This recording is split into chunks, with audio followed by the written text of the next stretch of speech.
You're doing the right thing. You've opened a 401k or an IRA and you're putting money in, but almost immediately you hit a fork in the road that confuses just about everybody and quietly decides how much of your money the IRS ends up taking.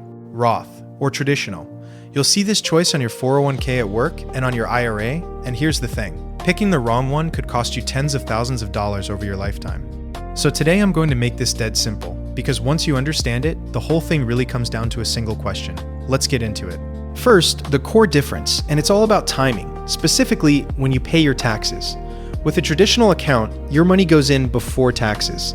You get a tax break today, this year, because it lowers the income you get taxed on right now. That money then grows, and when you pull it out in retirement, you finally pay regular income tax on it. Tax break now, tax bill later. A Roth account is the mirror image. Your money goes in after taxes, so you get no break today. But here's the payoff. It grows completely tax-free, and in retirement, you withdraw every single penny, your contributions, and all of the growth without paying 1 cent of tax. Tax bill now, tax-free forever after. The simplest way I've ever heard it explained is a farmer and his seeds. With a traditional account, you skip paying tax on the seed, the small amount you plant, but then you pay tax on the entire harvest it grows into. With a Roth, you pay tax on the little seed up front, and then the whole harvest, no matter how huge it grows, is 100% yours, tax-free. Hold that picture because it's the key to the whole decision. So here's the one question that decides it. Will your tax rate be higher or lower in retirement than it is right now? That's it. That's the whole game.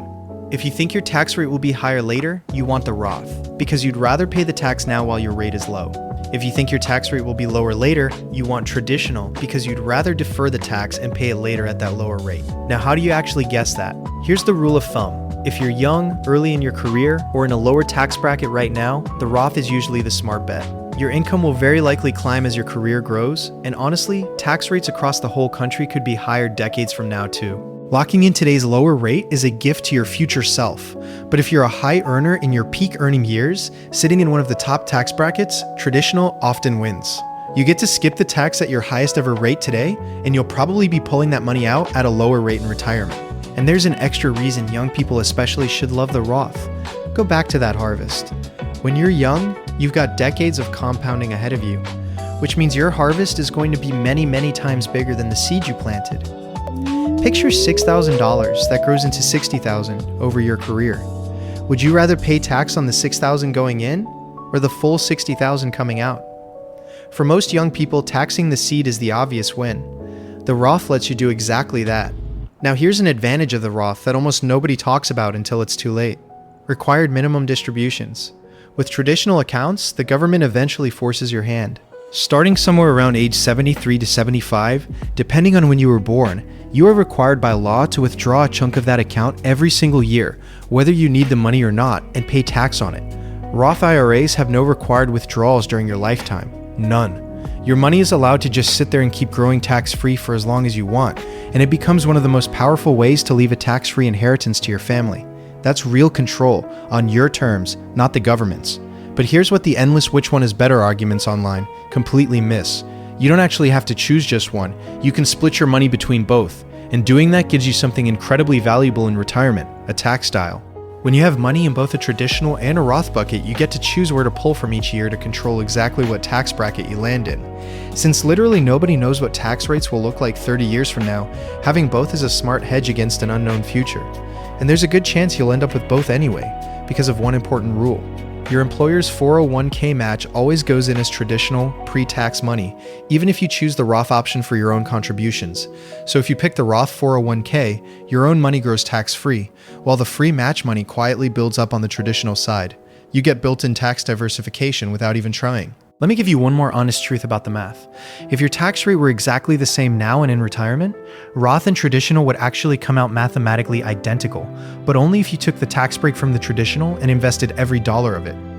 And here's the catch. Almost nobody does that. Most people just spend the tax refund. The Roth quietly forces the discipline, because the tax is already handled, done, gone. Plus, since a maxed out Roth is entirely after-tax money, it effectively shelters more real wealth than a maxed out traditional at the very same contribution limit. Little things like that tip the scales for a lot of everyday savers. A few honest caveats, because this is your money and your future. Nobody can actually predict future tax rates or law changes, so this is about making a smart bet, not a guarantee.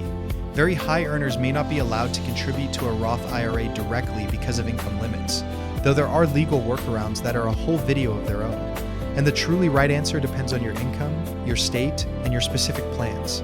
So treat this as the framework it is, and if your situation is complex, a good tax professional can run your actual numbers. But if you just want a simple default to act on, here it is. If you're young or in a low to middle tax bracket and you're not sure, the Roth is a very strong, very hard to regret choice. You're locking in today's tax rate on decades of future growth. If you're a high earner in your peak years, traditional or a split usually makes more sense. And when you're truly torn, just do both and give yourself that flexible tax style for the future. If this finally cleared it up for you, subscribe, because next time we're covering the single most tax-advantaged account in America, the one with a rare triple tax break that, for the right person, might actually beat both of these. I'm Jake, and I'll see you in the next one.